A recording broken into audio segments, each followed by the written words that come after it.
Bonjour à tous, bonjour YouTube, comment allez-vous? Bienvenue dans cette vidéo.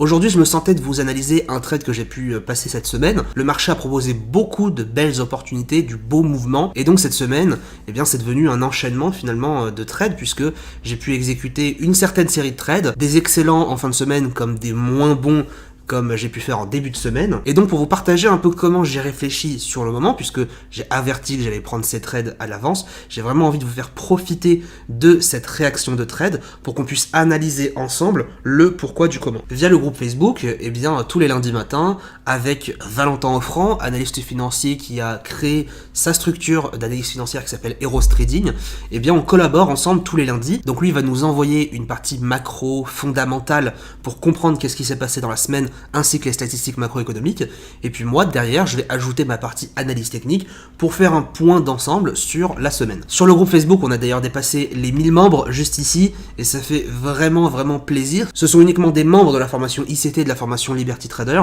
donc ça fait vraiment plaisir de les avoir. On va beaucoup partager ici, et pour le coup donc lundi en début de semaine, eh bien c'était exactement, hop, on va y venir, ici, c'est bon, on y est. Point macro de la semaine, donc je vous lis un petit peu pour que vous puissiez comprendre et avoir le contexte. Nouvelle semaine, nouveau marché, on débute ce premier jour avec un point sur la macro de Valentin Offrand, ainsi que mes analyses sur le DAX, l'USD-CHF et l'USD-CAD.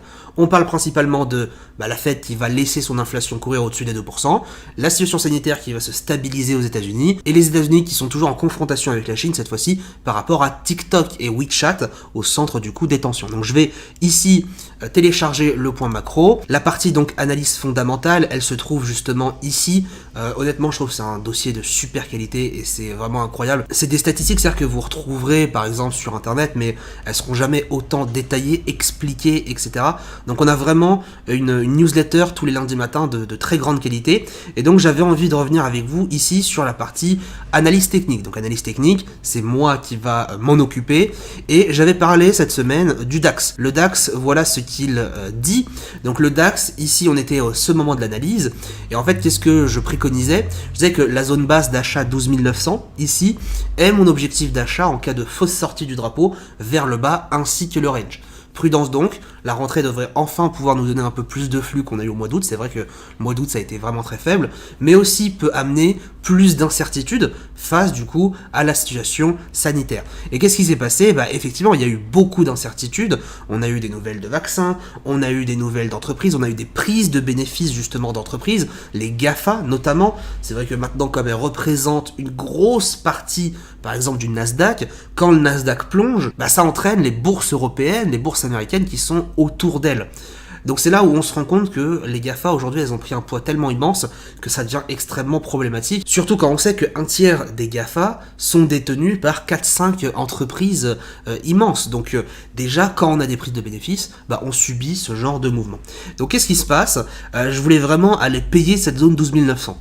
À ce moment-là, le mardi, nous étions en live et j'ai des étudiants qui me disaient « Oui, mais c'est compliqué. Attendre 12 900, c'est attendre un marché qui baisse énormément finalement. » Oui, c'est le cas. C'était mon plan. Je voulais vraiment acheter très bas parce que j'estimais que la probabilité qu'on aille chercher très bas ce niveau, donc 12 900, était plus ou moins importante quand même. Elle était bien présente.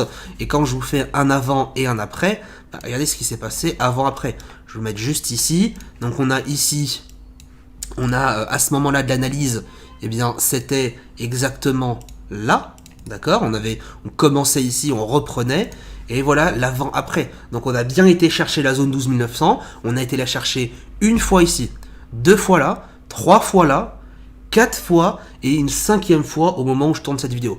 Donc on a été vraiment chercher énormément cette zone 12 900, et elle a donné énormément de positions potentielles. À chaque fois qu'on a tapé dessus, le marché rebondissait de nouvelles fois à la hausse, et ça donnait beaucoup de patates justement pour acheter, prendre une position à l'achat ici sur la zone, trouver un bon point d'entrée, etc. Donc en sachant ça, eh bien j'ai cherché encore une fois cet achat sur 12 900, mais il ne s'est pas fait ici avant le mardi. Qu'est-ce que j'ai fait entre temps? Eh bien je vous parlais en début de vidéo d'un début de semaine qui était assez mauvais, et ce début de semaine, bien il était juste ici. Je me suis laissé faire piéger finalement par le marché, j'ai pas réussi à patienter jusqu'au bout, j'ai quand même tenté un achat. Alors le premier achat que j'ai fait, c'était justement le lundi, j'ai acheté sur la cassure du drapeau, j'ai anticipé la sortie, pas bon, forcément je me suis pris une fessée, je perds un premier trade, j'essaie de racheter un peu plus bas, juste ici sur la zone du gap, j'estime que la première touchette avait vraiment bien fonctionné, la deuxième aurait peut-être une probabilité avec le fait qu'on soit toujours dans un biais dans l'ensemble haussier, et bon ça n'a pas fonctionné comme prévu, donc je me fais stopper juste ici, j'avais prévu une marge assez importante, et donc lundi je perds 2 positions, je m'arrête là, je me dis bon, je me fais trop prendre avec mes émotions, ça c'est un coup à ce que j'ai peut-être mon ego de trader qui ressorte, donc je vais plutôt quitter l'écran, et je suis revenu beaucoup plus tard, finalement je suis revenu le lendemain. Pour vous montrer quand même mes positions, on va pouvoir ici aller dans options plateforme,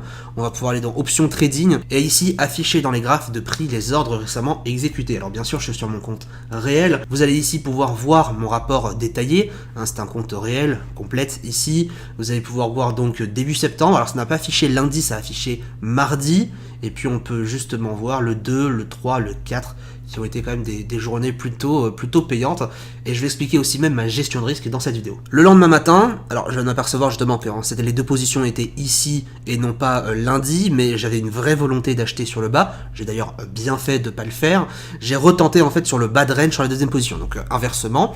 Donc ce mardi ici, eh bien encore une fois je me suis fait piéger, j'ai attendu une sortie de drapeau à la hausse en pleine ouverture à 9h, donc clairement une mauvaise idée. Il y avait vraiment du flux, donc pour moi, étant donné qu'on était sorti du range, on l'avait réintégré, etc., on avait tapé la zone 12 900, pour moi il allait vraiment avoir un flux assez impressionnant, beaucoup plus haut que ce qu'on aurait pu avoir.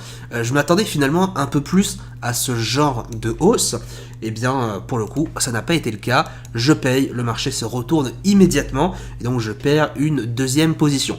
La troisième position, c'est un achat que je retente ici, stoppé là, on peut voir d'ailleurs que le pattern ici, c'est-à-dire que les enchaînements de chandeliers, en termes de lecture graphique, ça correspond à pas grand chose, on est quasiment sur une figure en doji, quasiment je dis bien, pourquoi, parce que il y a encore un petit peu une solidité sur le corps n'est pas fin, on a quand même un petit chandelier, un petit corps. Quoi qu'il en soit, le marché revient sur ces 12 900 une nouvelle fois. Étant donné que mon envie déjà dès lundi c'était d'acheter sur les 12 900, qu'est-ce que je fais? Eh bien je décide d'acheter. Fin de journée mardi, il est 15h, 16h, on a déjà eu quelques minutes après l'ouverture américaine, et le marché tape vraiment les 12 900. Je décide de passer à l'achat. Qu'est-ce qui m'indiquait qu'on avait un retournement potentiel? Peut-être que ça va vous paraître surprenant, mais c'est ma façon de travailler. C'est quand je vois justement ce rallye baissier que moi, ça me donne envie d'acheter. Pourquoi? Parce que la tendance est toujours haussière de fond. On arrive sur un support assez important, et bien je décide de jouer la contre-tendance entre guillemets sur des petites unités de temps, mais sur des graphiques horaires H4 daily, je joue finalement la tendance, je joue l'achat. Je constatais aussi la présence d'une divergence qui n'a pas été validée vraiment ici.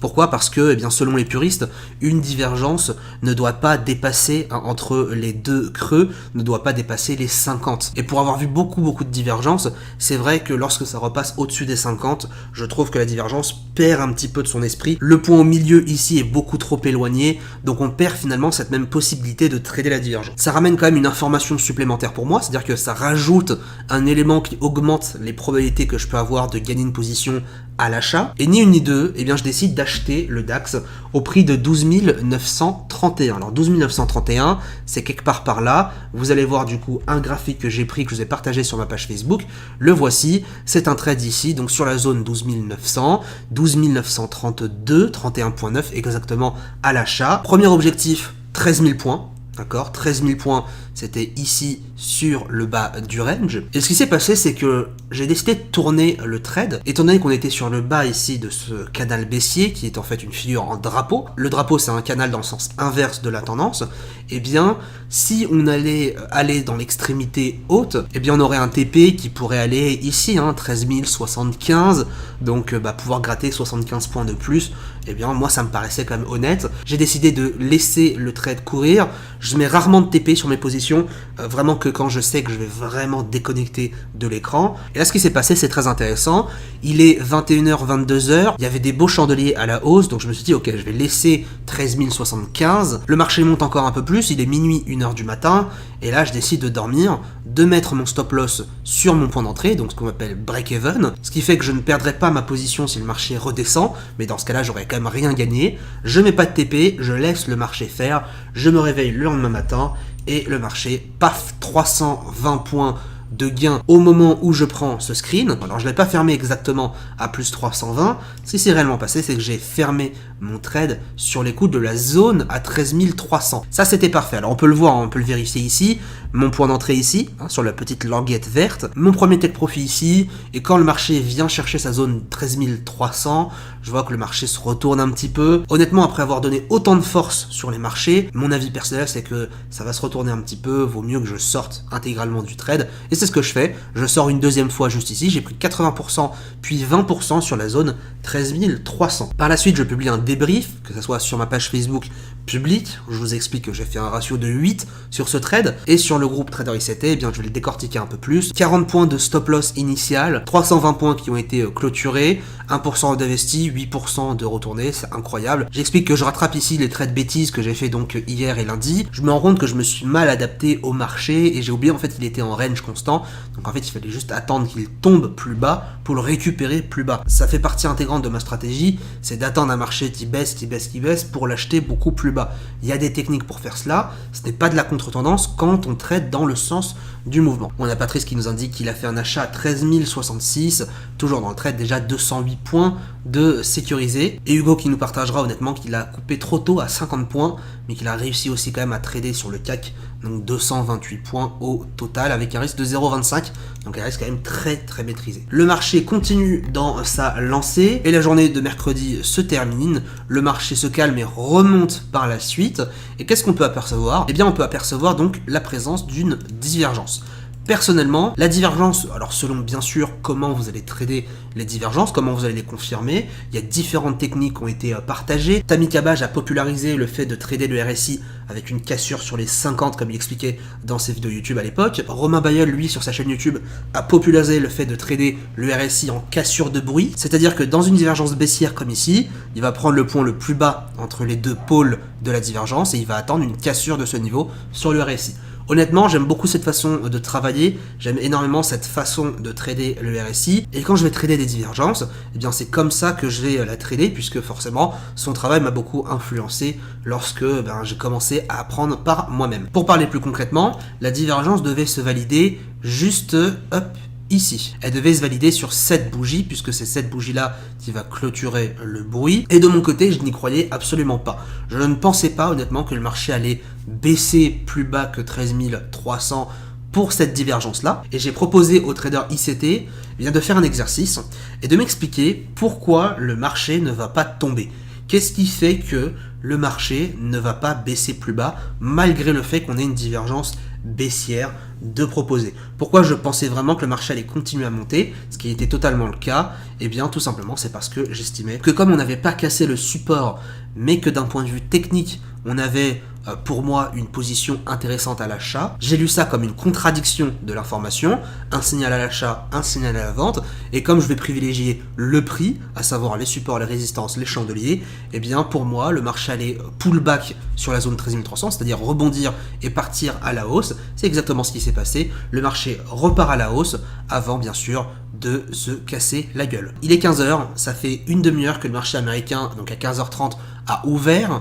Et qu'est-ce qui se passe? Eh bien, on a présence dans la même journée d'une deuxième divergence. Oui, une deuxième divergence pour le coup, qui cette fois-ci, pour moi, m'a vraiment donné un signal de vente intéressant. Dans un premier temps, j'estimais que le marché n'avait aucune vraie raison de monter. Macroéconomiquement, on n'a pas eu des chiffres très très bons, que ça soit au niveau de la NFP-ADP, donc le taux d'emploi non agricole aux États-Unis sur le secteur privé, et l'indice PMI non manufacturier aux États-Unis est vraiment très très très négatif. En même temps, comme je vous disais au début de cette vidéo, le marché subit une grosse prise de bénéfices de la part des GAFA. On a notamment aussi Tesla qui va chuter en bourse pour une deuxième fois consécutive consécutives. Et voyant cette situation, pour moi c'est une confirmation finalement d'un retournement de marché selon la théorie de dos. La divergence se valide ici à 15h heure de clôture. Je n'achète pas à ce moment-là. Qu'est-ce que je fais? Eh bien je décide de mettre un ordre stop sur 12 272 en me disant si ça casse, on peut avoir un top départ pour la baisse. Combien de temps ça prendra? Bien sûr, ça je l'ignore. Stop loss 40 points de manière à être sécurisé. Alors 40 points sur une position comme celle-ci, c'est juste au-dessus de ma zone. Et je décide de viser 13 200. 13 200, ça me ferait un objectif de 85 points dans un premier temps. Deuxième objectif, 13 100, le milieu de range. Troisième objectif, 13 000 points, etc. Quatrième objectif, 12 900. En fait, l'idée, c'était vraiment de grignoter le mouvement en cours. Résultat, lorsque je pose mon ordre stop, comme d'habitude, je mets un stop loss, le marché commence à baisser, je mets à break-even, j'ai eu des contraintes de mon côté, donc j'ai dû quitter l'écran, je ne mets même pas de TP parce que j'estime que si je suis dans le sens du mouvement, et bien que ça aille sur 13 200 ou plus bas, j'ai respecté mon plan, et c'est exactement ce qui s'est passé, je reviens une nouvelle fois devant l'écran, et je clôture donc un trade à 13 000 points. 13 000 points pour le coup, c'est une position qui est aussi assez importante. Pour vous partager donc ici, eh bien, mon point de vue sur la page Facebook. C'est vrai que ma vente, alors c'était pas le meilleur des meilleurs points d'entrée, on peut le voir ici, mais j'ai préféré, encore une fois, jouer la sécurité. Une règle très très importante, c'est qu'on ne vend pas un support tant qu'il n'est pas cassé. Ça c'est une règle obligatoire limite pour tout trader. Et donc au lieu d'acheter 13 300 pile poil sur la zone, je mets mon ordre stop un petit peu plus bas. D'accord? Comme ça, si le marché lâche, au moins je respecte mon plan. Donc 13 300 vendus, trade sur cassure de support, 1% de risque, 40 points de stop loss, TP 275, un ratio de 6,8. Donc on est sur la deuxième position ici de la semaine, qui est vraiment magnifique. Donc ici, on a une vente, d'accord? Le rachat, d'accord? On a ici mon achat,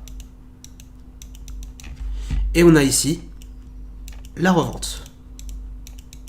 Ce combo de position m'a permis quand même quasiment d'aller chercher les deux bornes extrêmes, de la borne basse à la borne haute, et de la borne haute à la borne basse. En termes de gestion de risque, c'est vrai que ce sont des trades qui sont très rentables. Ce sont des trades qui sont très rentables, pourquoi? Parce que quand on joue le ratio, comme ici, il suffit de très très peu de positions pour clôturer finalement un mois. Là, dans cet exemple, je n'ai pas beaucoup chargé en termes de gestion de risque. Je l'avais encore une fois indiqué dans la conclusion justement du DAX de l'analyse technique de début de semaine, c'est que étant donné qu'on était sur la rentrée, c'est un moment où on peut avoir du flux comme beaucoup de flux comme pas du tout, et j'ai préféré, en cas de scénario où le marché allait monter, baisser, monter, baisser, monter, baisser, ce qui s'est passé finalement bon, avec une grosse amplitude, eh bien je préférais jouer une gestion de risque plus faible, pas aller chercher du risque habituel, mais chercher du risque un peu plus bas. Sur un compte futur, je vais prendre un peu moins de risque, sur un compte CFD, je vais un peu plus charger de manière générale. Qu'est-ce que j'en retiens de ces trades, et qu'est-ce que vous pouvez finalement retenir de cette vidéo? C'est que la seule personne finalement qui vous empêche de gagner plus, 90% du temps, c'est vous-même. Là pour le coup, j'aurais très bien pu être devant l'écran, clôturer sur mes objectifs ici, eh bien, initial, donc j'aurais pris beaucoup moins finalement de points, j'aurais pris beaucoup moins de pourcentage d'argent, etc. Et le fait d'avoir été éloigné de l'écran a empêché mes émotions de rentrer en jeu dans mon trading. On le voit bien puisqu'en début de semaine, juste ici, je me suis laissé emporter par mes émotions, le marché casse, j'aurais dû attendre une clôture, je ne l'ai pas fait. Et bien c'est dans le moment où j'ai laissé de la place au marché et moi je me suis effacé émotionnellement, physiquement, humainement, que finalement mes positions ont beaucoup plus prospéré et m'ont permis de générer des performances beaucoup plus importantes que les petits trades que j'ai pu faire en début de semaine. Deuxième point, c'est que même sur un début de semaine qui n'est pas bon, c'est vrai que sur le coup, j'étais un peu dégoûté de me dire j'ai acheté une cassure de drapeau, c'était pas ce que je voulais, etc. Mais regardez comment on peut gérer ça. Quand on voit qu'on pense avoir raison, il vaut mieux s'effacer un petit peu, prendre du recul et revenir le soir même, 2 heures après, le lendemain, au moins le temps que vous digérez ce que vous avez fait. Même si vous avez accumulé 3 trades perdants au bout d'un mardi matin, c'est pas mort pour le reste de la semaine.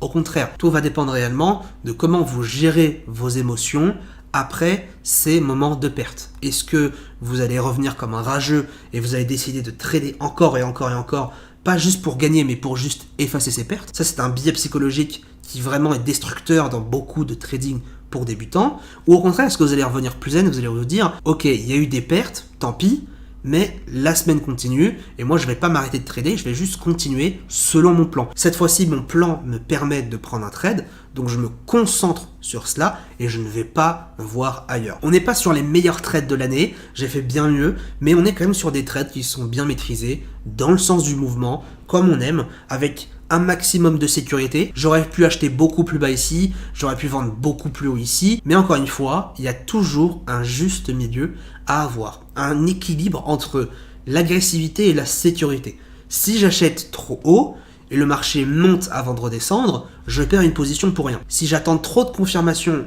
et que je vends trop bas, du coup mon objectif est beaucoup plus faible. Ce que j'ai beaucoup aimé en tout cas dans cette semaine de trading, c'est à quel point le marché a été violent. Regardez cette vidéo, c'en est un exemple. Au début de la vidéo, le DAX était ici sur 13 000 points. On est parti tout en bas à 12 900 pendant la vidéo et on est revenu quasiment sur 13 100. La variation du DAX que vous avez pu voir tout au long de la vidéo ici montre clairement la semaine de trading. Il y a eu beaucoup de flux, il y a eu beaucoup de bastons côté acheteur, côté vendeur, et j'ai trouvé vraiment cette semaine intéressante. Malgré ce qu'on peut penser, j'aime les semaines où il y a pas forcément un range, mais beaucoup de up and down, beaucoup de marchés qui montent, qui descendent, des montes qui descendent, parce que quand on a une bonne stratégie avec, on peut vraiment se régaler avec ce genre de méthode et vraiment prendre que des trades comme ça, au plus bas, au plus haut. Pour moi, c'est un vrai plaisir parce que ça donne de l'analyse, de l'adrénaline, de voir un marché pareil. Ça demande aussi de s'informer aussi de qu'est-ce qui se passe réellement et on a beaucoup de leçons à tirer de ce genre de trade. Voilà, merci d'avoir regardé cette vidéo jusqu'au bout. Qu'est-ce que vous avez fait vous cette semaine? Dites-moi dans les commentaires quels sont les trades qui vous ont marqué cette semaine, en gain comme en perte. Bien sûr, là je vous montre des trades gagnants, je vous ai montré des petits trades perdants par la suite. Ce que vous voyez là n'est pas forcément représentatif de mon trading. Je ne fais pas toutes les semaines des énormes ratios de 7 sur tous mes trades, mais par moment quand le marché vous donne beaucoup plus, eh bien il faut savoir en profiter et donc gagner beaucoup plus. On se retrouve dans une prochaine vidéo d'un de mes trades. En attendant, passez une bonne semaine de trading, bon week-end à vous et à bientôt.